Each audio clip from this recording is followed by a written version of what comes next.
Welcome back to Quran Book Club. We just finished reading Surah 12, Yusuf. A lot of people were saying that this is one of their favorite surahs and they were really excited for me to read it. And I see why. I was expecting to make a lot of videos about, just different, deeper things, but I think I'm literally gonna make, one or two videos about just how the story is just crazy. Also, before we get into it, I had to share this shirt with all you guys. I got it at the thrift store. It says, The Polish Muslim Bowling USA. I bought it because I'm Polish, and I just thought it was a really funny shirt, Polish Muslim Bowling League. And I literally, never wore it, but I just felt like you guys would appreciate it, so. I want to know, why did they do that to Joseph? For what reason? I'm going to read 8 through 10. His brothers were evil. Remember when they said to one another, Surely Joseph and his brother Benjamin are more beloved to our father than we, even though we are a group of so many. Indeed, our father is clearly mistaken. Ugh. Kill Joseph or cast him out to some distant land so that our father's attention will only be ours. Then, after that, you may repent and become righteous people. One of them said, Do not kill Joseph, but if you must do something, throw him into the bottom of a well, so perhaps he may be picked up by some travelers. And then the footnote clarifies that it's because Joseph and Benjamin are, full children, and then, they are, half children or something. Why would you throw him in the well? Okay. So they throw him in the well, and then the dad's they're no, Dad, don't take Joseph with you. Leave him here, because we're afraid something bad's gonna happen to him. And the dad's I'm gonna take him with me. And they're no, please don't. Something bad's gonna happen. He's you guys have to promise me nothing bad will happen. And then they throw him in a well. Sorry, I almost swore. They throw him in a well. So then, Dad comes back, and they're Joe, something bad happened to Joseph. And they literally got a fake t-shirt with fake blood on it and showed it to the dad saying that he was dead. And this was your plan to get your dad to love you more? You have daddy issues. That's crazy. And then, they predicted, somebody rescues him from the well, sells him into slavery? Okay. Then he's with some, lady who tries to seduce him. And then he's no, you can't seduce me. I believe in God. And, I'm putting I'm standing behind God and I'm not falling for this trap, basically. And then she's, trying to beg him to basically, have sex with her, I'm assuming.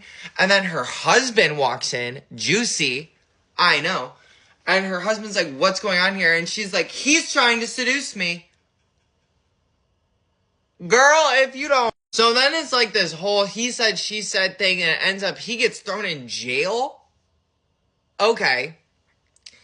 And then she literally, and apparently Joseph was really cute. She says in verse 32, she said, This is the one for whose love you criticized me. I did try to seduce him, but he firmly refused. And if he does not do what I order him to, he will certainly be imprisoned and fully disgraced. So you literally just admitted that you did try to seduce him. So you literally just admitted it to everybody. You literally just admitted it. She is such a pick-me. And then Joseph, he stands on business.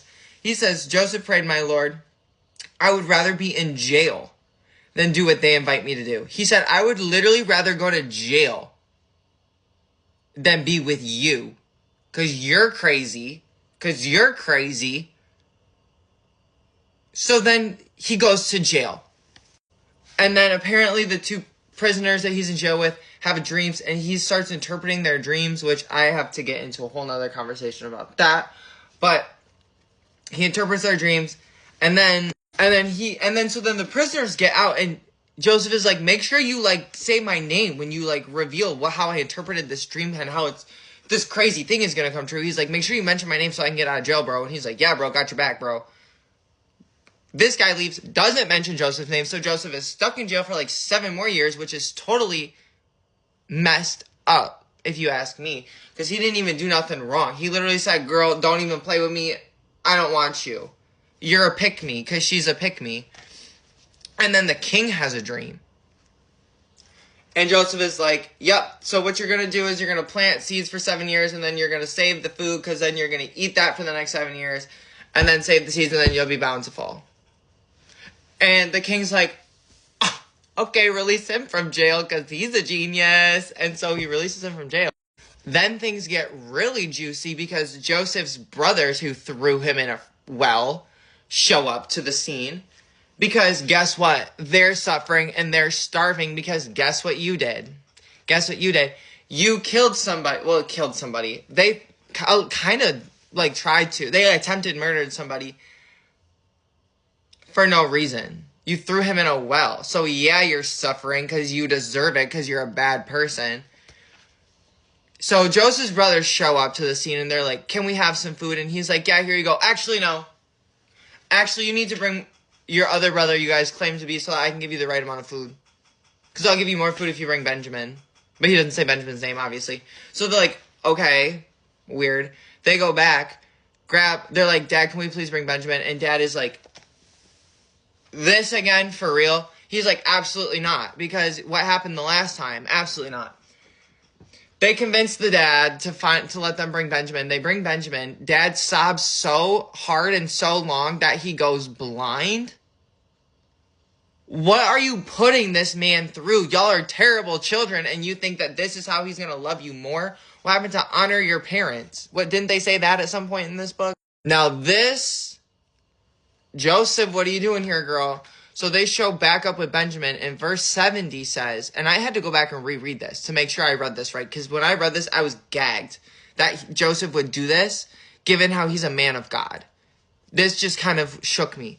Verse 70 says, when Joseph had provided them with supplies, he slipped the royal cup into his brother's bag. Then a herald cried, "Oh, people of the caravan, you must be thieves." And then they're like, we gotta find whoever stole this cup. Basically, right? Now, Joseph plants the evidence on his brothers. That was a little crazy. When I read that, I was like, whoa. Because you're a man of God. Like, I understand, like, a revenge. Like, and I would have done the same thing. I'm not even gonna lie, I would have done the same thing. And when I read it, I was like, do it. I was like, yeah, because he deserves it. But shocked that Joseph actually did that, because I feel like, what kind of lesson is that teaching us?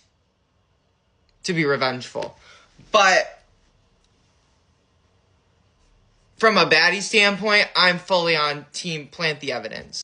Joseph then reveals that he's Joseph and this is Benjamin, and then they catch the brothers being thieves, and then the brothers are like, well, if we're thieves, he's a thief, because he's literally a thief. You threw him in a well. You threw him in a well. And after Joseph gets released from prison, the king, like, appoints him very highly. So Joseph has a lot of, like, clout going on, and Joseph has a lot of rule. And also, you threw him in a well. Literally. And he got sold into slavery. You're the bad guy here, bro. And then the brothers have a breakdown. They say, they had crash out. They say, they admitted, by God, God has truly preferred you over us, and we have surely have been sinful. Joseph said, there is no blame on you today.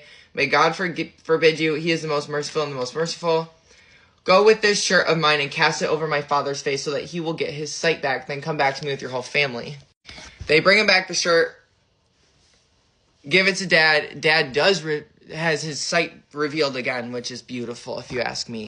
And then they bring the dad back, and Joseph is reunited with his dad, which I think is just beautiful. They're welcomed in Egypt beautifully. And Joseph does take mercy on his brothers, which is he's a bigger person than me.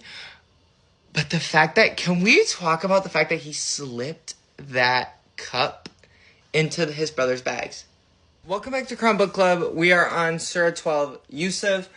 This is really probably the only other video I'm going to make. I think for me, honestly, it was just a really juicy story. There wasn't a lot of, like, big topics to talk about. All the other surahs have had, like, multiple stories going on at once that I had to kind of all mention. But I mentioned it before, but white people always love to act like they invented everything. And then as soon as, like, people of color did it before them, they're like, I don't want to talk about dream interpretation. It was mentioned many, many times in this surah, and I feel like this is the first surah to really mention it.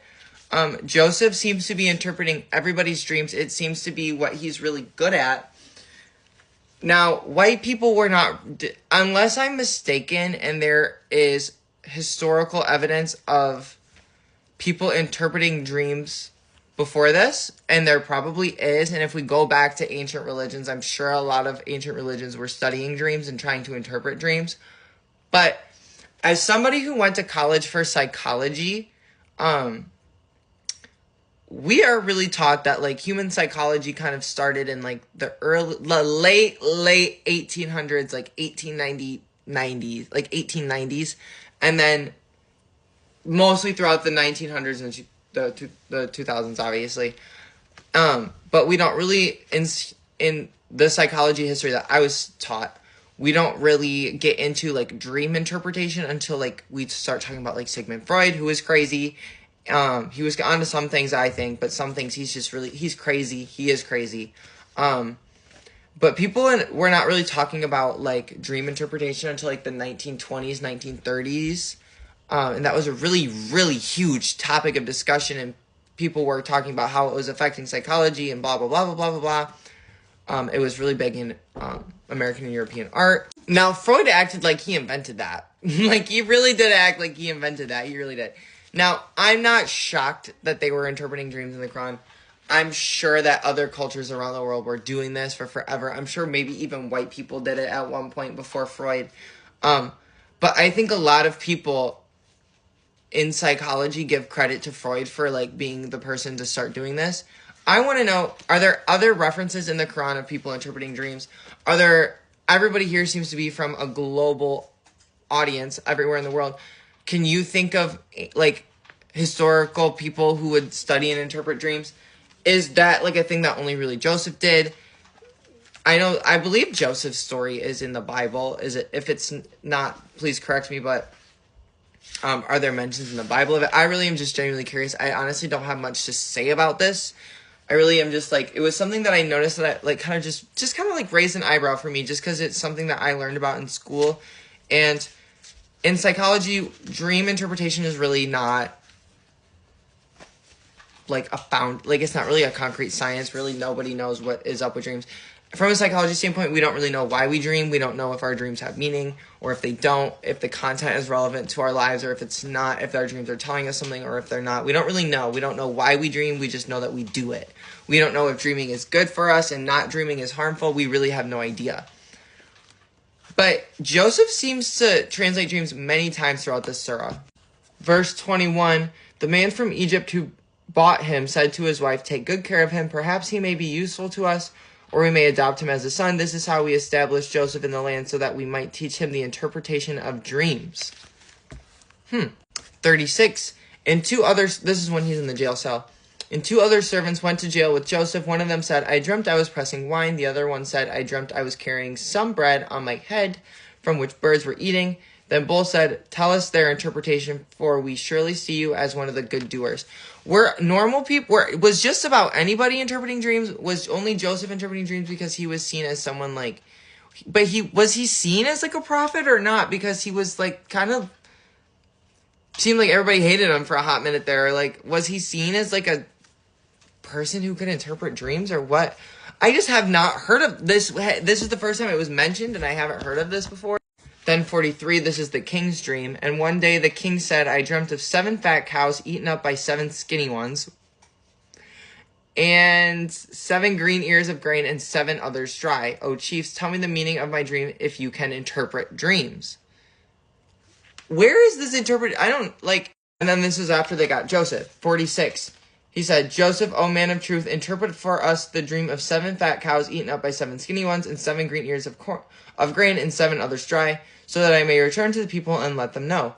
Joseph replied, "You will plant grain for 7 consecutive years, leaving in the ear whatever you will harvest, except for the little you will eat. Then after that will come 7 years of great hardship, which you will combine whatever you have saved, except for the little you will store for seed.